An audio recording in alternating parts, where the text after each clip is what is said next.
dear students. How are you all? I hope you all are going very good. Welcome back to the new session of Computer Class 8, chapter number 2, that is about cybercrime, ethics, and security. Okay, so the very first topic of this chapter, which we are going to cover, is about internet. All right? See, internet is one of the largest information databases. It has become a vital part of our life. Internet stands for International Network of Computers, which is a global system of interconnected computer networks that enables the users to share information and various resources with each other. It uses common communication standards and interfaces to provide the physical backbone for many interesting applications. What they say is just see. So international क्या है? Internet एक one of the largest information databases है. Alright and ये हमारी life का बहुत ही important part है. Internet का मतलब होता है international network of computers. Means ये एक ऐसा ग्लोबल सिस्टम है जहाँ पे काफी सारे computer networks world widely interconnected है एंड इसके थ्रू यूजर्स इंफॉर्मेशन को एंड वेरियस रिसोर्सेज को एक दूसरे के साथ शेयर कर सकते हैं. इसमें कुछ कॉमन स्टैंडर्ड एंड इंटरफेसेस का यूज किया जाता है सो दैट फिजिकल बैकबोन जो है बहुत सारी इंटरेस्टिंग एप्लीकेशंस के लिए प्रोवाइड करी जा सके. Task that we usually perform through personal interaction, यानी कि ऐसे टास्क जो यूजुअली पहले पर्सनल इंटरेक्शन के थ्रू ही परफॉर्म करे जा सकते थे, जैसे कि बैंकिंग, शॉपिंग, कम्युनिकेशन, आज इंटरनेट के थ्रू आप उसे ऑनलाइन मोड पे बैठकर अपने घर से या इनफैक्ट कहीं से भी आप इन ट्रांजेक्शन्स को या टास्क को इजीली परफॉर्म कर सकते हैं. राइट, आप अपने डेटा एंड इंफॉर्मेशन को अक्रॉस द ग्लोब यानी कि कहीं भी इंस्टेंटली शेयर कर सकते हैं through internet. Right, see, indeed internet has transformed the world into a smaller and convenient place to live in. Internet ने क्या कर दिया, पूरे वर्ल्ड को एक छोटे से एंड कन्वीनियंट प्लेस में ट्रांसफॉर्म कर दिया है जहाँ पे हम बहुत इजी रह सकते हैं. एंड टुडे आज के टाइम पे जो बज वर्ड है that is only internet. The network of internet is getting wider with each passing day. Internet का जो नेटवर्क है वो हर पासिंग डे और वाइड होता जा रहा है. एंड टू एनालाइज, इस चीज को एनालाइज करने के लिए कि कितना फास्ट जो है इंटरनेट का यूज ग्रो कर रहा है, you have to just pick any newspaper. आप कोई भी न्यूज़पेपर या मैगजीन को उठाइए एंड केयरफुली उसके अंदर एडवर्टीजमेंट्स को आप ऑब्जर्व कर सकते हैं which are given there. What you would realize, आप ये रियलाइज करेंगे कि ऑलमोस्ट हर एक एंटरप्राइज का आज के टाइम पे अपना जो वेबसाइट है वो लिस्टेड है एंड उसके साथ साथ क्या एड्रेस एंड टेलीफोन नंबर्स भी लिस्टेड होते हैं. हर एक ऑर्गेनाइजेशन अपना जो प्रेजेंस है वो इंटरनेट पे फील करवा रही है. Alright, so internet is a boon to the world. हमारी लाइफ का ऑलमोस्ट एवरी एस्पेक्ट जो है it has been touched by the internet nowadays. And interestingly internet जो है 24/7 सर्विसेज प्रोवाइड करता है. Next is advantages of internet. अब internet के क्या क्या एडवांटेजेस हैं, let's see about that. So the very first advantage is in the education system. Alright, so internet ने हमारे ट्रेडिशनल लर्निंग सिस्टम को पूरी तरीके से चेंज कर दिया है. इंटरनेट को वाइडली हम एजुकेशनल पर्पसेस के लिए यूज करते हैं by the scholars, students and also by the teacher to learn anytime and anywhere. Alright, it has shown dramatic impact on higher education. Internet ने एक बहुत ही ड्रामेटिक इम्पैक्ट हायर एजुकेशन पे भी दिखाया है बिकॉज ज़्यादातर जो यूनिवर्सिटीज़ है अब वो सभी ऑनलाइन कोर्सेज ऑफर करती है. IGNOU which is one of the universities which offer this facility. अगर बात करें इग्नू की तो इग्नू एक ऐसी यूनिवर्सिटी है जो इसी फैसिलिटी को प्रोवाइड करती है एंड एक बहुत वास्ट स्टोर हाउस है इंफॉर्मेशन का जिसको पेपर्स एंड आर्टिकल्स पब्लिश करने के लिए भी यूज़ किया जाता है. Right, so basically this is the importance of internet in the education system. Next we have convenient mode of communication. Second advantage internet क्या है कि इसके थ्रू बहुत ही conveniently हम किसी से भी कभी भी और कहीं भी communicate कर सकते हैं. So internet एक convenient and economical mode है communications का. Users can communicate with each other. Users एक दूसरे से communicate कर सकते हैं various सर्विसेज का यूज करके which is available on internet. Like you can use email, chat, video conferencing, instant messengers, etc. Next we have business. So internet ने काफी new opportunities को bring up किया है businesses के लिए भी, which offers goods and services online, and ये काफी beneficial proof हुआ है. Meetings can be conducted inexpensively through video conferencing facility. Meetings को आप क्या कर सकते हैं inexpensively यानी कि without any expense कंडक्ट किया जा सकता है वीडियो कॉन्फ्रेंसिंग फैसिलिटी का यूज करके, जिसमें आपको फिजिकली उस प्लेस पे जाने की जरूरत नहीं पड़ती. इसी तरीके से फाइनेंशियल ट्रांजैक्शंस भी आज के टाइम पे ऑफिस से घर से बैठकर आप बहुत इजीली ऑनलाइन मोड से कर सकते हैं. Next we have e-commerce. E-commerce is a concept used for any type of commercial or business deal that involves the transfer of information across the globe by using the internet. तो इन e-commerce का एक ऐसा concept है जो किसी भी type of commercial या business deal के लिए होता है, जो कि इंफॉर्मेशन को ट्रांसफर करती है across the globe by using the internet. And nowadays आज के टाइम पे बहुत सारी ऐसी कंपनीज है जिनके अपने खुद के पोर्टल्स या वेबसाइट्स हैं जिन्हें ई कॉमर्स के लिए यूज किया जाता है. तो ई कॉमर्स इंडस्ट्री एक one of the biggest industries in the world बन चुकी है. आप ऑलमोस्ट हर एक पॉसिबल गुड परचेज कर सकते हो, सर्विसेज ले सकते हो from the different shopping portals around the world. Right, इसके अंदर कुछ और सर्विसेज जैसे कि आप बस, फ्लाइट, ट्रेन, होटल रूम्स की टिकट्स भी आप इजीली बुक कर सकते हैं bye sitting at your home और एनीवेयर ऑनलाइन मोड. नेक्स्ट यार मीडिया एंड एंटरटेनमेंट. इंटरनेट ने मीडिया एंड एंटरटेनमेंट इंडस्ट्री में भी वैल्यू ऐड करी है.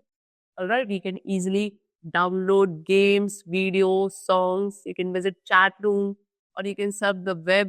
तो ये कुछ कॉमन से यूजर्स है जो लोगों को अट्रैक्ट करता है टुवर्ड्स द इंटरनेट.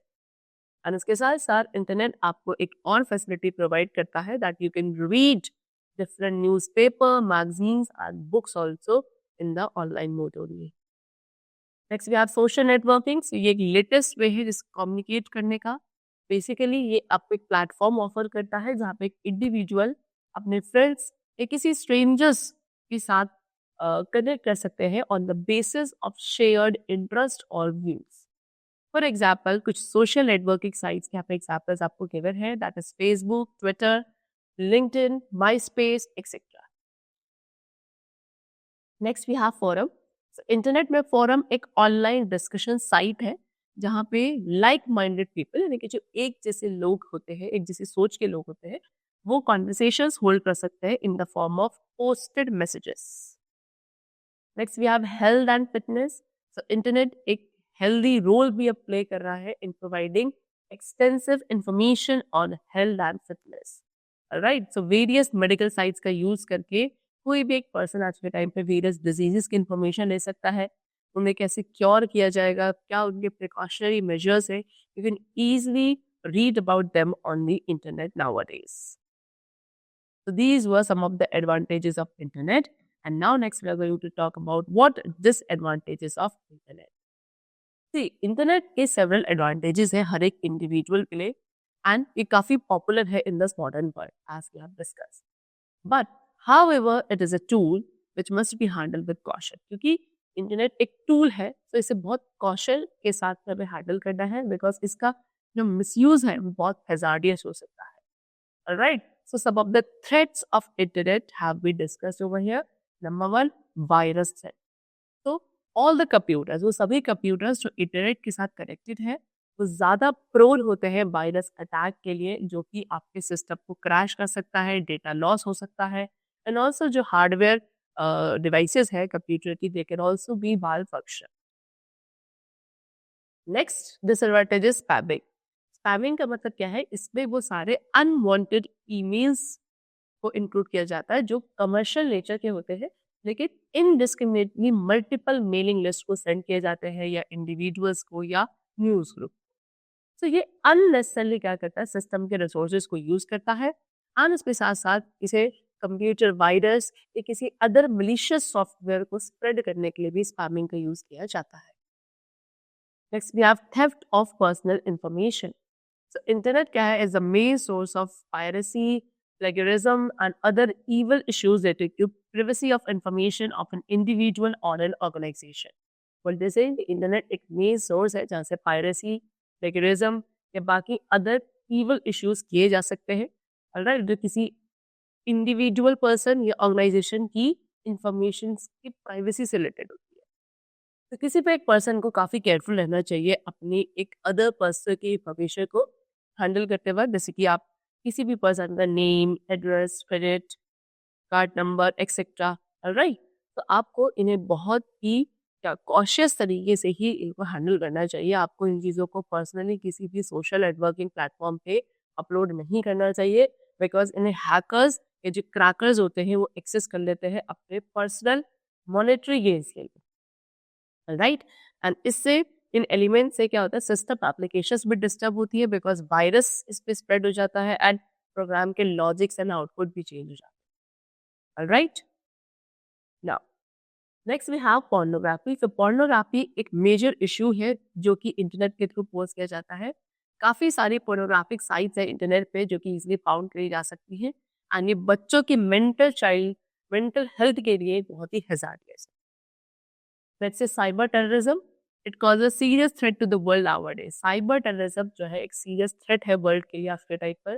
काफ़ी मॉडर्न टेररिस्ट ऑर्गेनाइजेशंस है जो क्या करते हैं, power plant, bank, commercial areas या बिल्डिंग जो कि नेशनल इंपॉर्टेंस लेवल पे होती है, उन सभी पे टारगेट अटैक करते हैं।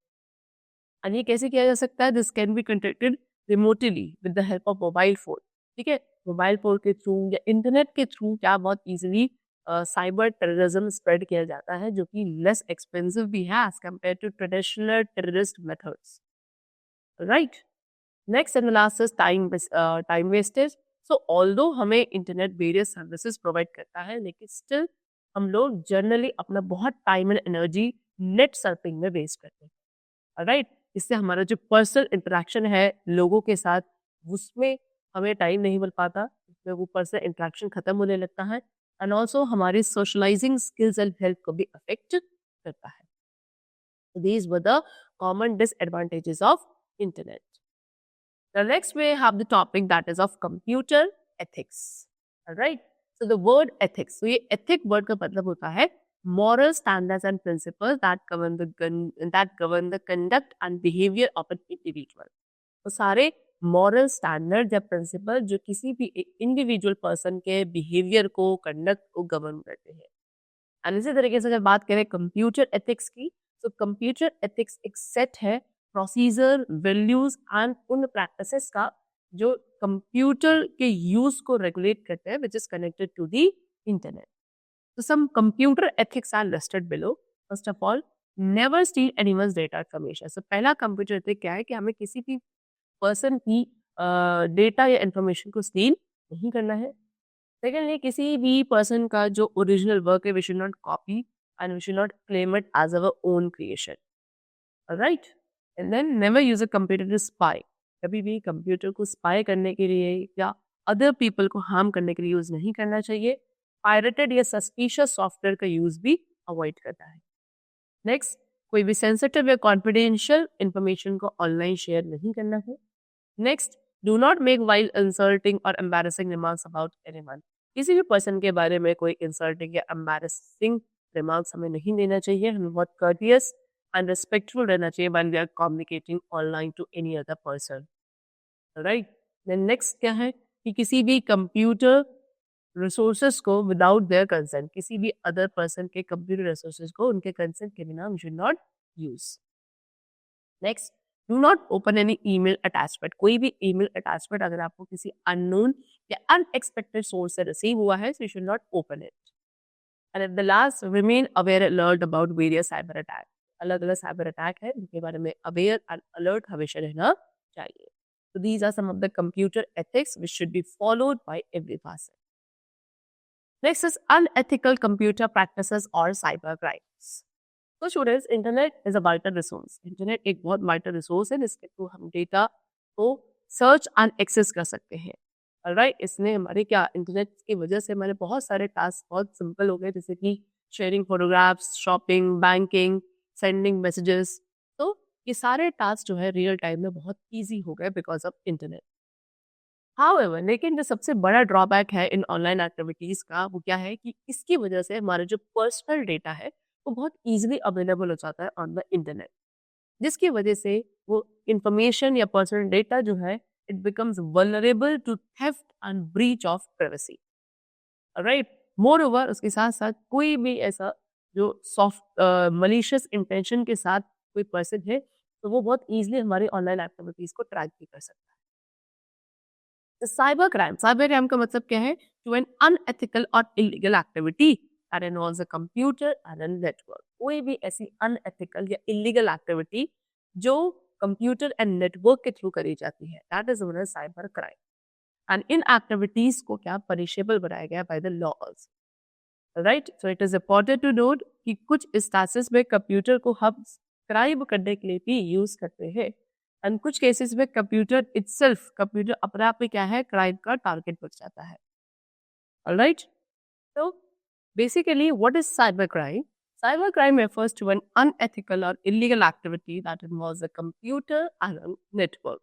तो वो सारे अनएथिकल या इलीगल एक्टिविटी जिसके अंदर एक कंप्यूटर एंड एक नेटवर्क का यूज किया जाता है, that will be known as cyber crime. Alright, and ये सारी एक्टिविटीज क्या है, they are punishable by the law. तो it is important to note that यहाँ पे हमें क्या समझना है कि कुछ केसेस में कंप्यूटर को यूज किया जाता है टू कमिट क्राइम एंड कुछ ऐसे केसेस जहाँ पे computer is itself the target of a crime. Alright, तो इस चैप्टर में हम उन वेरियस अनएथिकल साइबर प्रैक्टिसेस को पढ़ने वाले हैं जो कि इस सोसाइटी में प्रेवलेंट है। साइबर क्राइम जो है सोसाइटी के अंदर वो 3 मेजर कैटेगरीज में डिवाइड किए जाते हैं। Number 1, cyber crime against an individual. वो साइबर क्राइम जो एक इंडिविजुअल के अगेंस्ट है, कुछ आपके प्रॉपर्टी के अगेंस्ट होते हैं एंड कुछ पूरी ऑर्गेनाइजेशन या सोसाइटी के अगेंस्ट होते हैं। राइट, तो first of all cyber crimes against an individual. The offense committed against an individual within internet to harm the reputation of the victim or cause physical or mental harm using internet is considered a crime.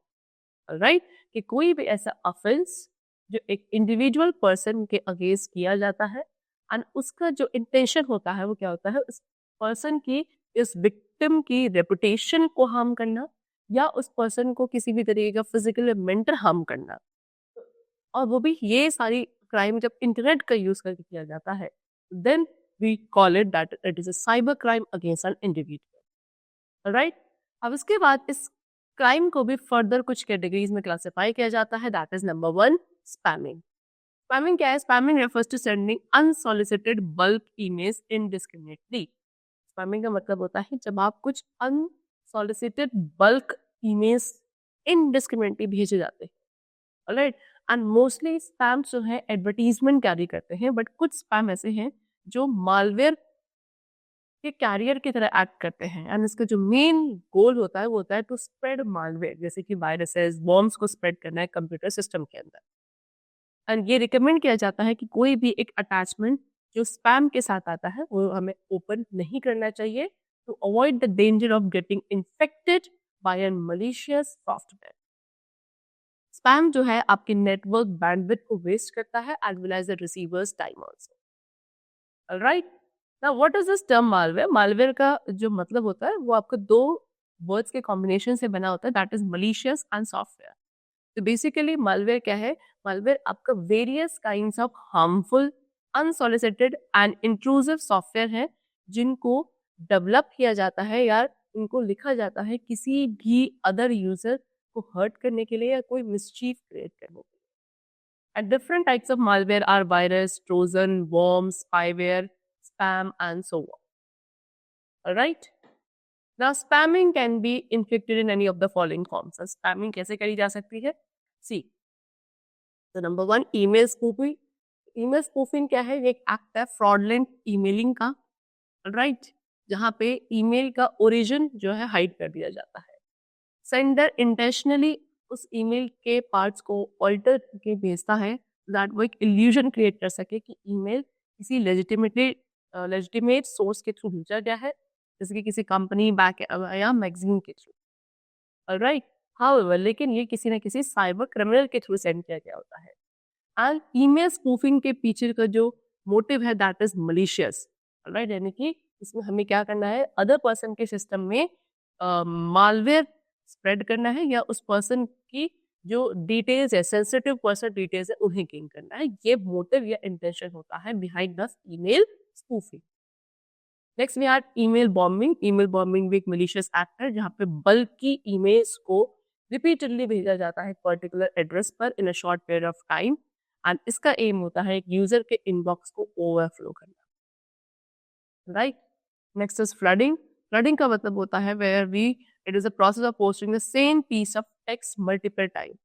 एक same piece of text को multiple time post करना is known as flooding, alright. News group, social networking forums, ये सभी इन्हीं text से क्या रहते हैं, फ्लडेड रहते हैं। Cyber criminal. साइबर क्रिमिनल कौन है? वो एक इंडिविजुअल पर्सन है जो कि साइबर क्राइम कमिट करता है, ऑलराइट। यहाँ पे उस पर्सन के थ्रू क्या किया जाता है, वो कंप्यूटर को एज अ टूल यूज करता है या एज अ टारगेट यूज करता है, और sometimes both also. Now it is difficult to prevent receiving spam. Spam receive करना या उसको प्रिवेंट करना ये डिफिकल्ट है, बट हम उसे अवॉइड कर सकते हैं कुछ सर्टेन एक्सटेंट तक by following the precautions given below. Number 1, avoid sharing email address. Unknown लोगों के साथ आपको अपना ईमेल एड्रेस शेयर नहीं करना है। सेकेंडली, कभी भी अपना ईमेल एड्रेस आपको किसी सस्पिशियस या कॉम्प्रोमाइज वेबसाइट को प्रोवाइड नहीं करना है। थर्ड, क्या एडवाइस किया जाता है कि कभी भी हमें क्या स्पैम को डिलीट कर देना चाहिए without reading that, and then do not click on a link that appears suspicious. कोई भी ऐसा लिंक जो आपको सस्पिशियस लग रहा है, you should not click on. Now, how to identify spam? Spam को कैसे आइडेंटिफाई किया जाएगा? See, the messages that do not include your email address. Okay, कोई भी ऐसा मैसेज जिसके अंदर आपका ईमेल एड्रेस जो है टू के अंदर इंक्लूड नहीं किया गया है और सीसी के अंदर, इन दो फील्ड्स के अंदर अगर नहीं इंक्लूडेड है आपका ईमेल एड्रेस, दैट मीन्स ये आपकी क्या है, ये बहुत ही कॉमन से फॉर्म है स्पैम के। नेक्स्ट, कुछ स्पैम के अंदर ऑफेंसिव लैंग्वेज या लिंक्स होते हैं किसी वेबसाइट के विद इनएप्रोप्रिएट कंटेंट, तो ये भी इजीली आइडेंटिफाई किए जा सकते हैं as a spam. Now next we are going to talk about cyber stalking. What is it? See, there are more than 3.8 billion internet users. कितने? More than 3.8 billion internet users है across the globe, and ये number every day हर रोज increase होता जाता है। तो due to heavy traffic over the internet, क्योंकि इंटरनेट पे इस तरीके का हैवी ट्रैफिक है, so it is not possible, या पॉसिबल ही नहीं है कि हम किसी भी पर्सन की एथिकल कंडक्ट को गवर्न कर सके ऑन द इंटरनेट। एंड इसी की वजह से क्या हो रहा है, साइबर क्राइम्स जो है वो क्या इंक्रीज होते जा रहे हो, ऑलराइट। एंड ऐसे साइबर क्राइम्स जो किसी पर्सन को या पीपल को हैरेस करने के रिगार्डिंग है, वो भी इंक्रीज होते जाते हैं। So cyber stalking क्या है? It refers to a crime that uses internet or a computer to stalk or harass a group, an organization, and particularly an individual. Okay, एक ऐसा क्राइम जिसमें इंटरनेट या कंप्यूटर का यूज किया जाता है, आज इसमें हम किसी भी एक ग्रुप को, ऑर्गेनाइजेशन को या किसी इंडिविजुअल पर्सन को क्या करते हैं, स्टॉक करते हैं, सो दैट हम उसे हैरेस कर सकें, और या फिर हैरेस करने के लिए भी स्टॉक किया जाता है। तो साइबर स्टॉकिंग को बेसिकली ई स्टॉकिंग भी कहा जाता है, और एक ऐसा पर्सन जो ऐसे क्राइम को करता है उसे साइबर स्टॉकर कहते हैं। साइबर स्टॉकर का जो मेन गोल है वो क्या है, विक्टिम को कंट्रोल करना या मैनिपुलेट करना, राइट। साइबर स्टॉकिंग के अंदर क्या क्या इंक्लूड किया जाता है? Number 1, sending threatening emails and messages to an individual. किसी भी इंडिविजुअल पर्सन को थ्रेटनिंग मैसेजेस या ईमेल भेजे जाते हैं। सेकेंडली, किसी भी पर्सन की ऑनलाइन एक्टिविटी को मॉनिटर किया जाता है। ऑब्सीन या स्पाइटफुल मैसेजेस भेजना, और या किसी इंडिविजुअल को हैरेस करना on a private platform, this is also known as cyber stalking only, alright. Now a cyber stalker जो है वो आपका कोई भी ऐसा पर्सन हो सकता है which is known to the victim, या तो वो उस विक्टिम को जानता हो, वो पर्सन भी साइबर स्टॉकर हो सकता है, या एक कंप्लीट स्ट्रेंजर भी हो सकता है। He she might be a criminal offender और a perpetrator, right. Next we have cyber bullying. So the word bullying means क्या? रिपीटेड बिहेवियर, एक ऐसा बिहेवियर जो रिपीट किया जाता है, एंड इसका भी इंटेंशन क्या है, किसी भी पर्सन को इमोशनली और फिजिकली हर्ट करना, okay. And the act of, and ऐसा एक्ट जहाँ पे आप हैरेस, एम्बैरस, थ्रेटन या किसी एक पर्सन को टारगेट कर रहे हो कंप्यूटर एंड इंटरनेट का यूज करके, that is called cyber bullying. तो साइबर बुलिंग को साइबर हैरेसमेंट भी कहा जाता है और ऑनलाइन बुलिंग भी कहा जाता है। साइबर बुलिंग काफी कॉमन है among teenagers, right? Now what it includes, that is posting rumours post करना, ये भी साइबर बुलिंग के अंदर इंक्लूड किया जाता है। देन थ्रेटनिंग मैसेजेस सेंड करना, एम्बैरेसिंग रिमार्क पोस्ट करना, हर्टिंग सेंटिमेंट्स, ऑलराइट, दूसरे लोगों के सेंटिमेंट्स को हर्ट करना थ्रू मैसेजेस और कमेंट्स इन पब्लिक और social media, that is also known as cyber bullying only, alright? The cyber bullying in any form, अब साइबर बुलिंग किसी भी फॉर्म में हो, वो विक्टिम के लिए काफी ज्यादा डिस्टर्बिंग ही होती है, right? And to for avoid falling prey to cyber bullying and harassment, तो खुद को क्या एज अ प्रे बनने से बचाने के लिए, किसका प्रे? साइबर बुलिंग का या हैरेसमेंट का, आपको कुछ पॉइंट्स को हमेशा माइंड में रखना है सो दैट आप इस चीज से बचे रहें। Number one, do not disclose any personal information, आपको कभी भी अपनी कोई पर्सनल इन्फॉर्मेशन सोशल मीडिया किसी भी स्ट्रेंजर को डिस्क्लोज नहीं करनी है। Secondly, immediately stop any kind of communication with the cyber bully and block the person, ठीक है? किसी भी साइबर बुली के साथ आपको हमेशा तुरंत किसी भी कम्युनिकेशन को अवॉइड करना है, स्टॉप करना है एंड उस पर्सन को ब्लॉक कर देना है। And then share your bullying experience, आप अपने बुलिंग एक्सपीरियंस को अपने एल्डर्स या पेरेंट्स के साथ भी शेयर करेंगे, उनको इन्फॉर्म करेंगे। नेक्स्ट है साइबर क्राइम्स अगेंस्ट प्रॉपर्टी, सो ये थे cyber crimes against an individual. अब बात करेंगे कुछ साइबर क्राइम्स जो किसी प्रॉपर्टी के अगेंस्ट होते हैं, राइट? तो ये कुछ ऐसे टाइप ऑफ क्राइम है जिसके अंदर किसी भी पर्सन की इंटेंजिबल प्रॉपर्टी को स्टील किया जाता है कंप्यूटर और इंटरनेट का यूज करके। डिफरेंट फॉर्म्स के साइबर क्राइम्स है अगेंस्ट प्रॉपर्टी जो कि कॉमनली बहुत प्रेवलेंट है, and it is important to understand कि what intellectual property rights are. Intellectual property rights क्या है ये समझना पहले जरूरी है, एंड कैसे हम खुद को प्रोटेक्ट कर सकते हैं इस kind of theft and stealing के against. So first of all, intellectual property rights, that is IPR. So intellectual property मतलब what? It refers to the rights given to people over creations of the mind. ये वो rights है जो लोगों को दी जाते हैं which is over creations of mind. यानी कि इसका जो aim होता है वो किस पे होता है? Human mind की creativity को stimulate करना for the benefit of all, सभी के benefit के लिए। कैसे? By ensuring करके कि जो advantages मिलते हैं किसी भी क्रिएशन को एक्सप्लॉइट करके, वो सिर्फ क्रिएटर को बेनिफिट करते हैं, राइट?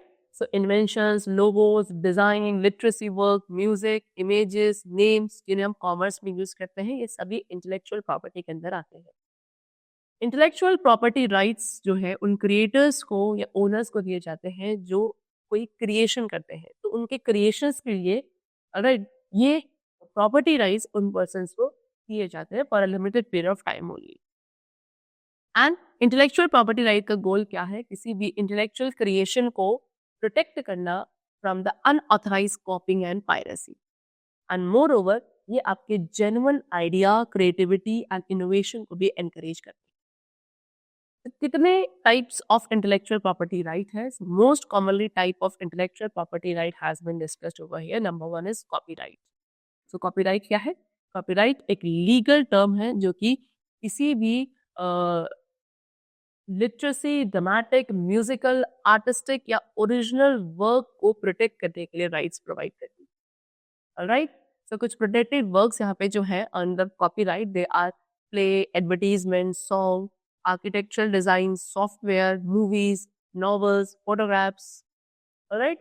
तो कॉपीराइट लॉज जो है एक्सक्लूसिव राइट्स प्रोवाइड करते हैं उसके क्रिएटर को, ओनर को, for reproduction, translation, distribution and adaptation of his or her work. तो उस वर्क का जो ओनर क्रिएटर होता है वो अपने इन राइट्स को सेल कर सकता है कॉपीराइट ओनरशिप को ट्रांसफर करके। But the time period of copyright protection का जो टाइम पीरियड होता है वो क्या उस ऑथर की लाइफ टाइम के लिए होता है with additional 70 years also. Next copyright intellectual property right is what? Trademark. Trademark एक साइन या फ्रेज, वर्ड, सिंबल और डिजाइन कुछ भी हो सकता है जिसकी कैपेबिलिटी क्या है कि वो गुड्स और सर्विसेज को आइडेंटिफाई एंड डिस्टिंग्विश करती है। किसी भी एक मैन्युफैक्चर या सेलर के गुड्स को आइडेंटिफाई एंड डिस्टिंग्विश किया जा सकता है with a trademark from any that of others. तो ट्रेडमार्क राइट्स प्रोवाइड क्या? ये ट्रेडमार्क राइट्स जो है लोगो, ब्रांड नेम या स्लोगन के लिए प्रोटेक्शन प्रोवाइड करते हैं। एंड एक ट्रेडमार्क जो है एक particular set term of years के बाद भी एक्सपायर नहीं होता अगर उसे कॉमर्स में यूज किया जा रहा है तो। Next is patent. पेटेंट भी एक एक्सक्लूसिव लीगल राइट है जो किसी इन्वेंशन से रिलेटेड होता है। And in exchange for this right, इस राइट के एक्सचेंज के अगेंस्ट एक इन्वेंटर जो है टेक्निकल इंफॉर्मेशन उस इन्वेंशन से रिलेटेड पब्लिकली अवेलेबल कर सकता है। तो जिन चीज़ों को पेटेंट किया जा सकता है उसके अंदर जैसे कि आपका machine, chemical composition, manufactured articles and so on, ये सारी वो चीज़ें हैं जिन्हें आप पेटेंट के अंदर इंक्लूड कर सकते हैं।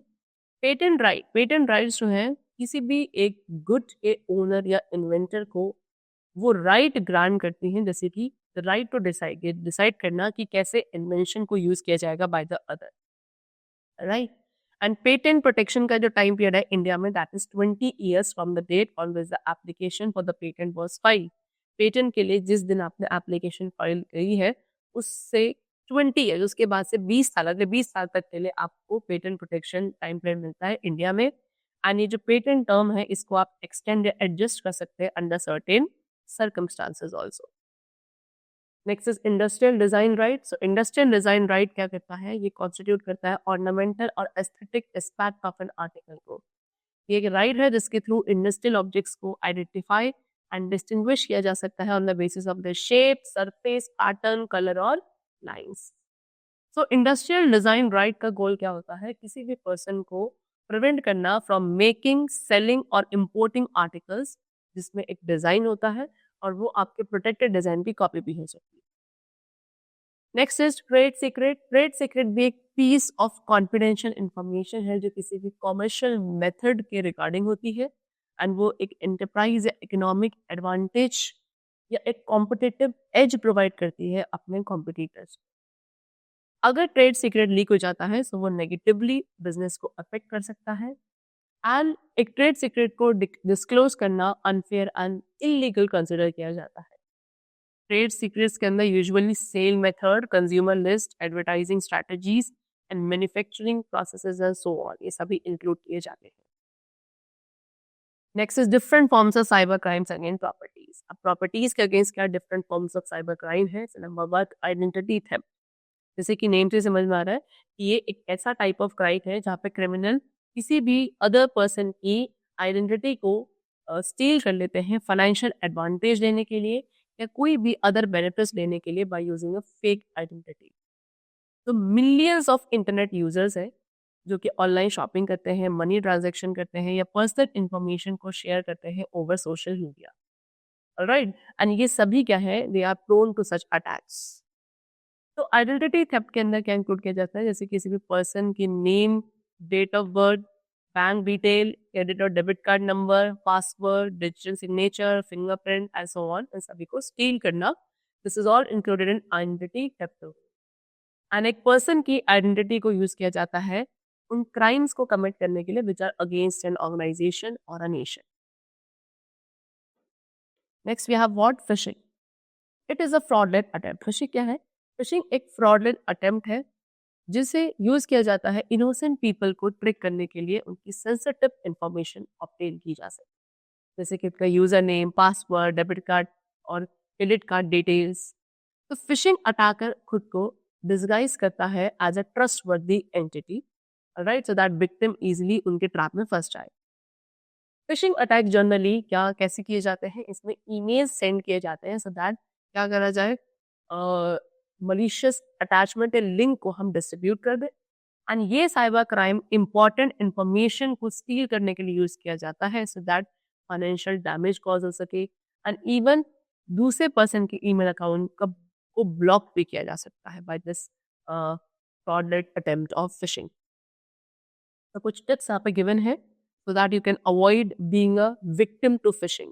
Number 1, learn to identify the phishing email. सबसे पहले phishing emails को पहचानने की कोशिश करें, राइट। ये emails क्या होते हैं, ये आपको ऐसा लगता है कि किसी रिलायबल वेबसाइट से आए हैं, ट्रस्ट वर्दी कंपनी नेम का यूज किया जाता है। They lure the targets to claim their huge prize money by revealing their credentials, right?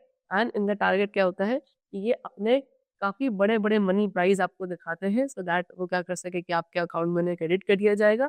ये कुछ ऐसा टारगेट इनका होता है, लेकिन this is what, a fraud only. Next, never log in to the bank website. कभी भी आपको क्या किसी भी बैंक वेबसाइट पे लॉग इन नहीं करना है, सिंपली उन लिंक्स पे क्लिक करके जो किसी ईमेल के थ्रू सेंड किए जा रहे हैं।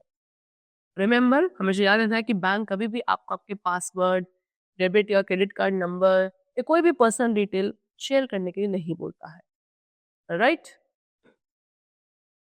Next we have plagiarism. See, searching information on any possible topic is just a click away. So internet के थ्रू आज के टाइम पे किसी भी पॉसिबल टॉपिक पर आपको इन्फॉर्मेशन चाहिए, उसे क्लिक करके आपको बहुत आसानी से मिल जाती है, ऑलराइट? सो इंटरनेट का जो एडवेंट है वो क्या है कि आप उसमें किसी भी टॉपिक के ऊपर इजीली इंफॉर्मेशन सर्च कर सकते हैं, but you can not use the available information to claim as a own creation. लेकिन इस अवेलेबल इंफॉर्मेशन को आप अपने खुद का क्रिएशन क्लेम नहीं कर सकते, ऑलराइट? इस इंफॉर्मेशन के अंदर केवल टेक्स्ट नहीं होते बल्कि images, audio, video, design and किसी भी अदर फॉर्म ऑफ इंफॉर्मेशन को भी इसी के अंदर इंक्लूड किया जाता है, बट ये सभी कॉपीराइट लॉस के थ्रू प्रोटेक्टेड होते हैं।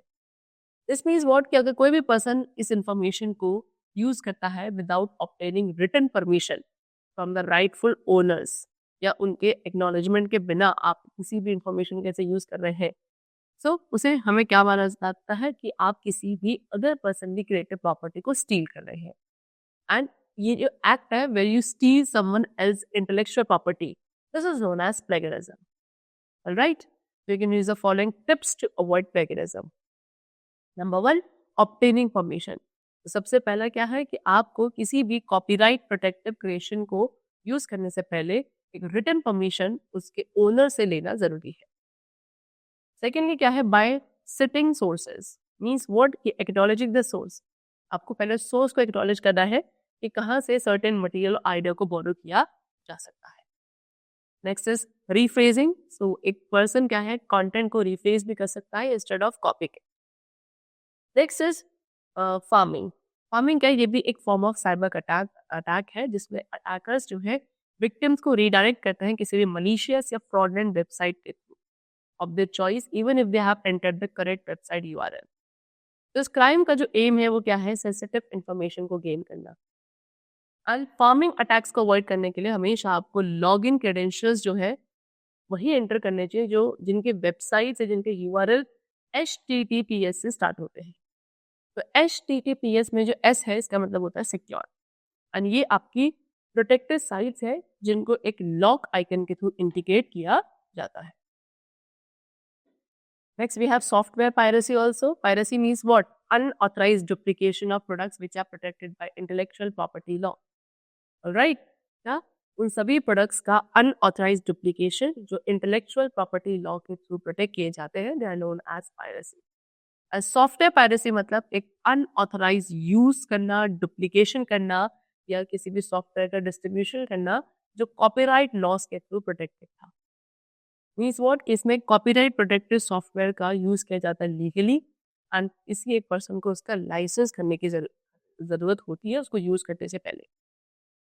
सॉफ्टवेयर पायरेसी आपको कहा होता है जहाँ पर डुप्लीकेट सॉफ्टवेयर को यूज किया जाता है या डिस्ट्रीब्यूट किया जाता है in the form of CD और DVD और link of a single licensed copy. ठीक है, यहाँ पे क्या किसी सॉफ्टवेयर के सिंगल लाइसेंस्ड कॉपी का लिंक भी क्या जब आप मल्टीपल कंप्यूटर सिस्टम के अंदर लोड करते थे वहाँ पे सॉफ्टवेयर पायरेसी होने के चांसेस हैं। It is not possible to completely stop software piracy. पूरी तरीके से सॉफ्टवेयर पायरेसी को स्टॉप करना पॉसिबल नहीं है, बट इसे प्रिवेंट किया जा सकता है कुछ सिंपल कंप्यूटर एथिक्स का यूज करके। और दैट इज नंबर 1 कि हमेशा एक सॉफ्टवेयर की लाइसेंस्ड कॉपी को ही आपको खरीदना चाहिए। सेकेंडली, किसी भी सॉफ्टवेयर की कॉपी को ना तो आप बनाएंगे ना ही आप डिस्ट्रीब्यूट करेंगे। अगर आप single licensed copy of a software purchase करते हैं तो उसे केवल एक ही कंप्यूटर सिस्टम पे हमें यूज करना चाहिए। एंड थर्ड, कोई भी पायरेटेड CD या सॉफ्टवेयर को यूज करना अवॉइड करना है। जेन्युइन प्रोडक्ट्स की हमें हमेशा बाय करना चाहिए। Alright, now next is what, cyber crime against organization और सोसाइटी। अब ऑर्गेनाइजेशन या सोसाइटी के अगेंस्ट भी होने वाले साइबर क्राइम्स को हम सीखेंगे। अपार्ट फ्रॉम अटैकिंग इंडिविजुअल और समवन्स इंटेलेक्चुअल प्रॉपर्टी, किसी एक इंडिविजुअल को अटैक करना या किसी की इंटेलेक्चुअल प्रॉपर्टी को स्टील करना, इसके अलावा भी कुछ ऐसे साइबर क्राइम है जिसमें forgery, online fraud, cheating pertaining to credit card, sending bogus mails और इमेजेस और messages, to obtain password of credit card illegally, ये सब भी साइबर क्राइम में इंक्लूड किए जाते हैं। एंड इन सभी साइबर क्राइम के पीछे का जो मोटिव है वो क्या है, टू क्रिएट फियर या मॉनेटरी बेनिफिट्स गेन करना, कि किसी के कॉन्फिडेंशियल डेटा या इंफॉर्मेशन को स्टील करना, which could be of a organization और अ सोसाइटी ऑल्सो। तो first of all we have virus. Computer virus मतलब होता है vital information resources under siege. एक computer virus human made malicious program है। यह एक कोड का पार्ट है जिसे कंप्यूटर में एंटर किया जाता है उसके एंड यूजर की नॉलेज के बिना। ये computer, server, website and software सभी को इन्फेक्ट करता है। Virus one of the most widely known malware है। इसको डिजाइन किया गया है रेप्लिकेट एंड स्प्रेड करने के लिए। वायरस कॉन्टिन्यूसली मल्टीप्लाई होता है इट्स हमेशा, यानी कि किसी भी एक इन्फेक्टेड कंप्यूटर में वायरस खुद से मल्टीप्लाई होगा और अपनी बहुत सारी कॉपीज बना लेगा एंड उसके साथ साथ उस होस्ट सिस्टम पे जो अदर सॉफ्टवेयर है उन सभी को इन्फेक्ट कर देता है। वायरस आपका कॉन्टेजियस है इन नेचर। ये one system to another system spread होता है। अगर आप इन्फेक्टेड सिस्टम से एक अदर सिस्टम पे सॉफ्टवेयर को शेयर कर रहे हैं तो ये इसके साथ साथ वायरस भी अपने आप शेयर हो जाता है। तो कुछ वायरसेस है जैसे कि boot sector virus, program file virus, multi partite virus, ये सभी हिडन होते हैं इन आइटम्स लाइक स्टार्टअप एरिया और एग्जीक्यूटेबल फाइल, तो दैट इसको जो एंड यूजर है वो डिटेक्ट ना कर सके।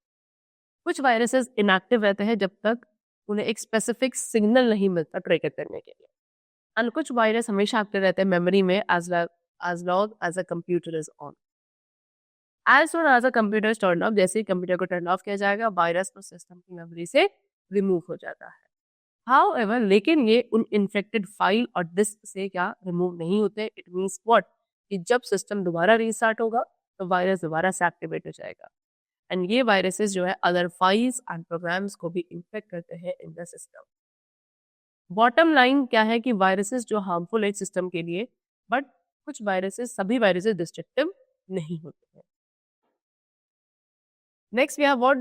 Cyber vandalism. So, first of all, the word vandalism. Vandalism का मतलब होता है कोई भी ऐसी important चीज जिसको डिस्टर्ब कर दिया जाए, that is vandalism. And therefore, जो टर्म साइबर वैंडलिज्म है इसका मतलब है इलीगल एक्ट। क्या करना? एक ऐसा इलीगल एक्ट जिसके थ्रू डिजिटल डेटा को डिस्ट्रॉय और डैमेज किया जाता है rather than stealing और misusing it, यानी कि डेटा को स्टील या मिसयूज नहीं किया जाएगा, उसको डैमेज या डिस्ट्रक्ट कर दिया जाएगा। ऐसे इलीगल एक्ट को we call cyber vandalism. Tampering of the online content of a website also fall under cyber vandalism. तो जो मेन मोटिव है साइबर वैंडलिज्म का वो क्या है कि किसी भी एक बिजनेस हाउस की इमेज और रेपुटेशन को मैलिंग करना। राइट, साइबर वैंडलिज्म क्या करता है, किसी भी बिजनेस हाउस, ब्रांड या उनके गुडविल को नेगेटिवली इम्पैक्ट करता है। एंड साइबर वेंडर्स वो लोग हैं जो ऐसे मालवेयर क्रिएट करते हैं जिसके थ्रू इलेक्ट्रॉनिक फाइल्स को डैमेज किया जा सके। वो ऐसे भी एलिमेंट्स क्रिएट करते हैं जो कि आपके डेटा को, कंप्यूटर सिस्टम को और नेटवर्क को डिसेबल कर देता है। जैसे वी हैव हैकिंग। तो हैकिंग मीन्स व्हाट? हैकिंग एक ऐसा क्राइम है जिसके अंदर क्रैकिंग सिस्टम्स और नेटवर्क्स इंक्लूड किए जाते हैं सो दैट एक अनऑथराइज एक्सेस मिल सके उस डेटा को which is stored in that. And एक पर्सन जो हैकिंग में एंगेज होगा that person is called hacker. अब हैकर्स को 2 कैटेगरीज में क्लासिफाई किया जाता है on the basis of the intent. Number 1 is ethical hackers. तो ये आपके वाइड हैट हैकर्स होते हैं। ऑलराइट, एथिकल हैकिंग मतलब what? Non malicious activity. Ethical hacking एक नॉन मलिशियस एक्टिविटी होती है एंड इस हैकिंग का जो एम है वो क्या है? लूप होल्स या एक कंप्यूटर नेटवर्क और सिस्टम की वीकनेस को फाइंड करना।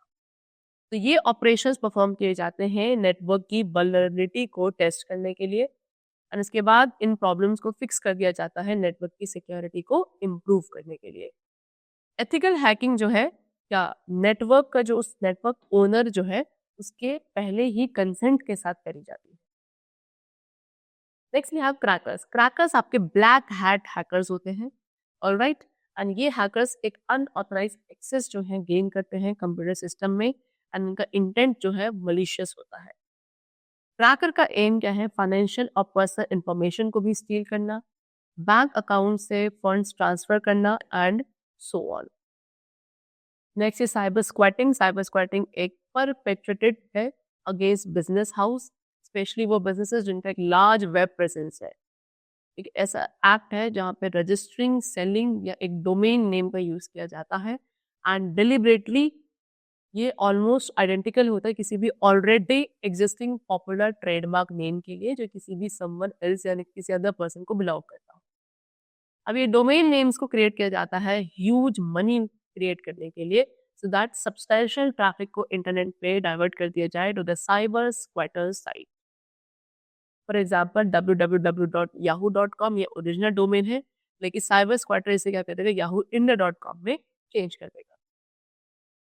Next is cyber extortion. तो ये भी एक फॉर्म ऑफ साइबर क्राइम है जिसके अंदर एक अटैक या एक थ्रेट किया जाता है एंड इसके साथ साथ इसमें मनी डिमांड करी जाती है against an enterprise.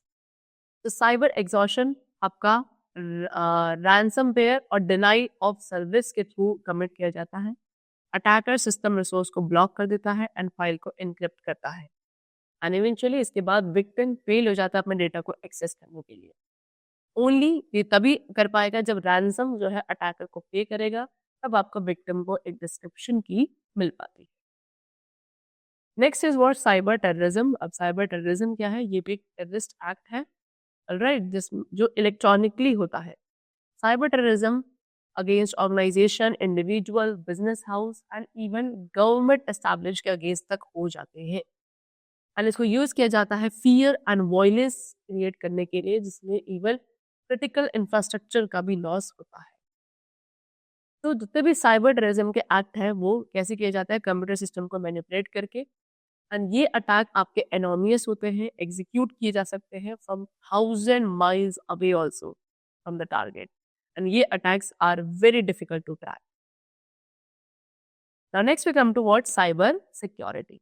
So the rapid growth in the IT sector यानी कि इंफॉर्मेशन टेक्नोलॉजी सेक्टर की जो रैपिड ग्रोथ है उसने क्या कर दिया है, आपके क्रिएटिंग, स्टोरिंग एंड शेयरिंग इन सभी डेटा मेथड को ट्रांसफॉर्म कर दिया जाए है। इसके वेरियस एडवांटेजेस भी हैं, लेकिन एट द सेम टाइम ये काफ़ी हाईली वल्नरेबल है थ्रेट्स के लिए भी, जैसे कि stealing of confidential information, hacking accounts, unauthorized access and so on.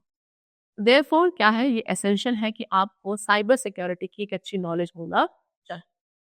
तो साइबर सिक्योरिटी बेसिकली क्या है, it refers to protection of computers को प्रोटेक्ट करना from theft of data and damage to their hardware and software, alright, this is known as cyber security.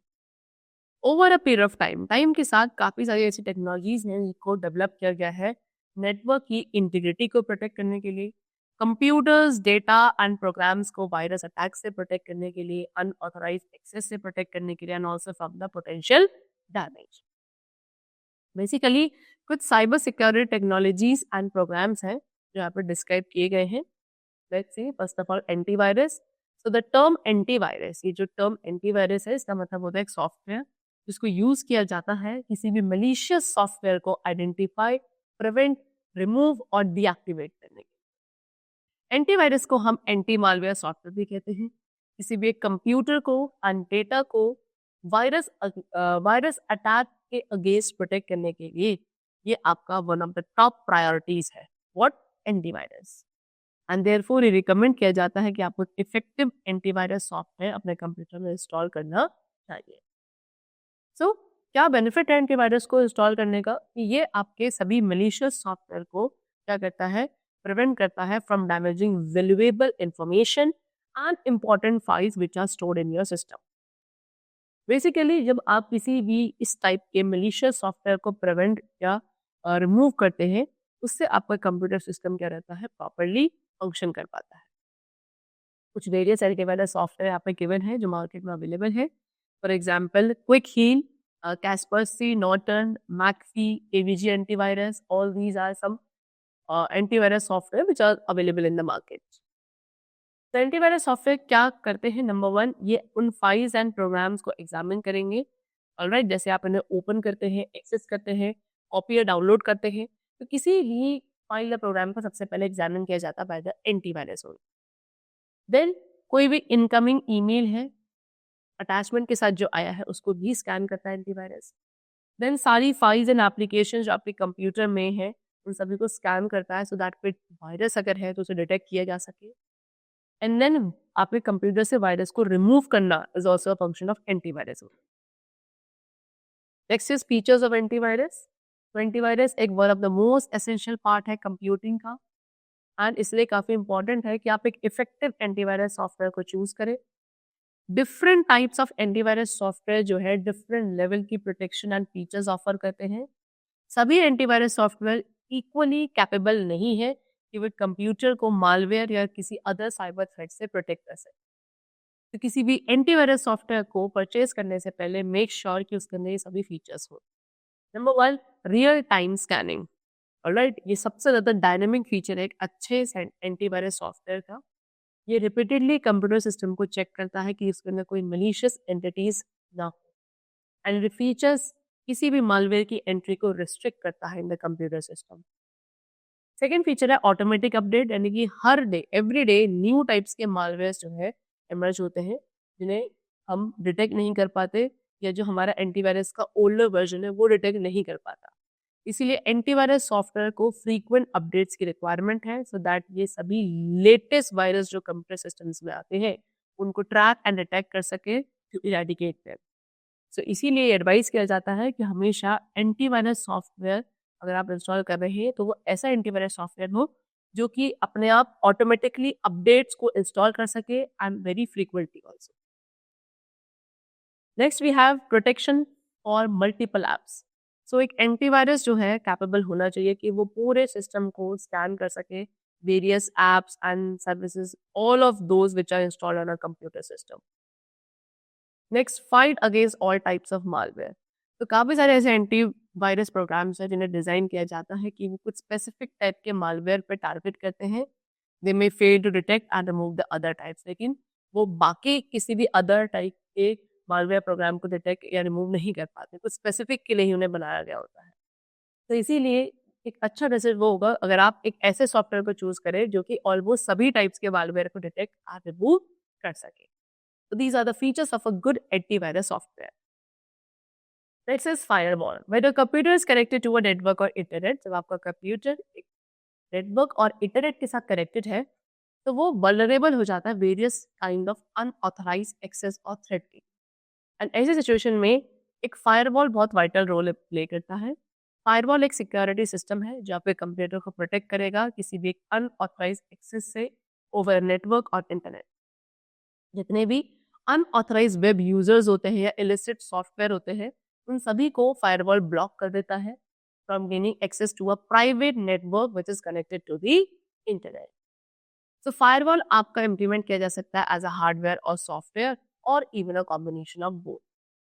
Firewall software एक set of rules follow करते हैं जो कि network को enter या leave करना डिटरमाइन करता है, एंड रूल्स के बेसिस पे एक फायरवॉल जो है जितने भी इनकमिंग या आउटगोइंग नेटवर्क ट्रैफिक है सभी को मॉनिटर एंड कंट्रोल करता है।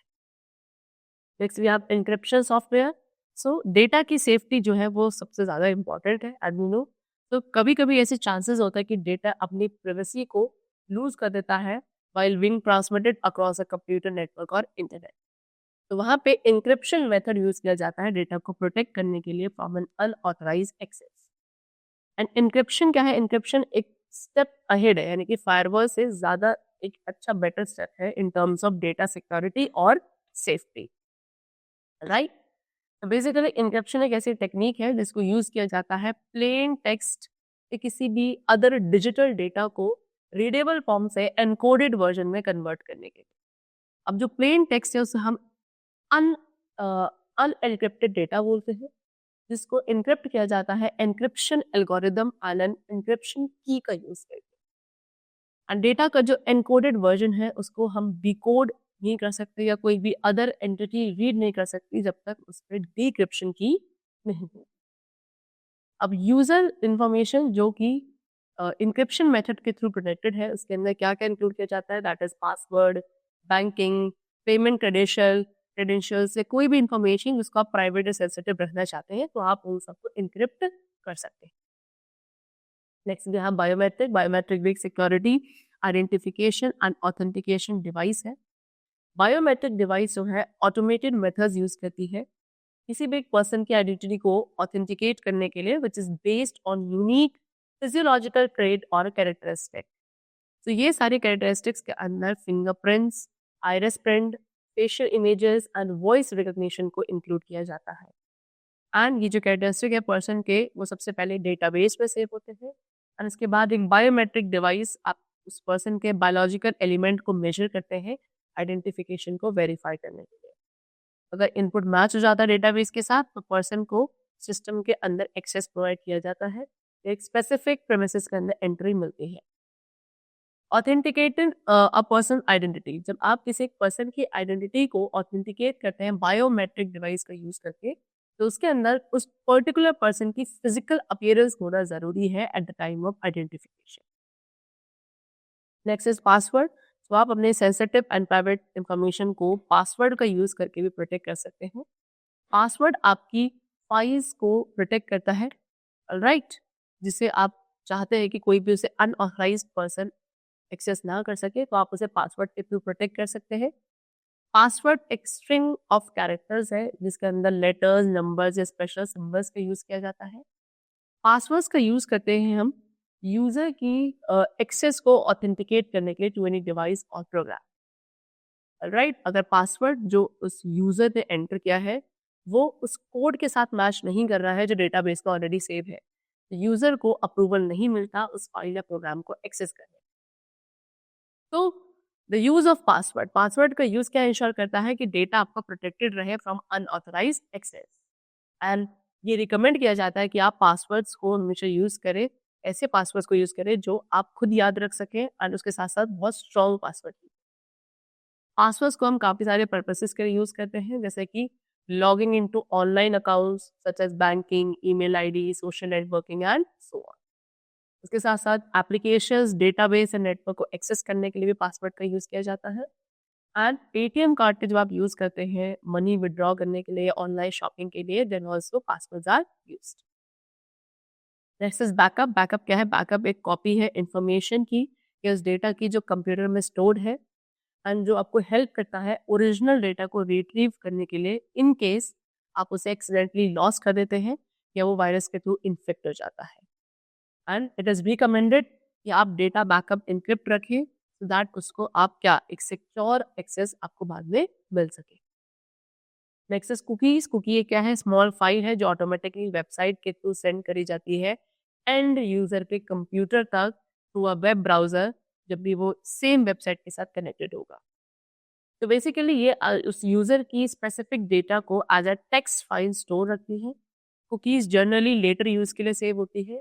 कुछ एग्जांपल्स यहाँ पे कुकीज के गिवन है। Number 1, when you want to log in your email account, जब आप अपने ईमेल अकाउंट में लॉग इन करना चाहते हैं, व्हाट यू विल फाइंड कि वो जो रिक्वायर्ड वेबसाइट है वो आपकी ईमेल आईडी के साथ डिस्प्ले होगी ऑन द स्क्रीन। तो hence it will save your time to reenter the email ID. देखिए, जब आप किसी एक ऑनलाइन शॉपिंग साइट को रिविजिट करते हैं तो आप नोटिस करते हो ऑटोमेटिकली उस डेटा को पिक करता है जो आपकी लास्ट सेशन में था एंड इस तरीके से आपको हेल्प मिलती है उन प्रोडक्ट्स को रिकॉल करने के लिए जो आपने लास्ट सेशन में व्यू करे। तो कुकी बेसिकली आपके वेब पेज को कस्टमाइज कर देती है आपके पर्सनल इंटरेस्ट के अकॉर्डिंग एंड देयरफॉर कुकीज आपकी हार्मलेस फाइल्स होती हैं।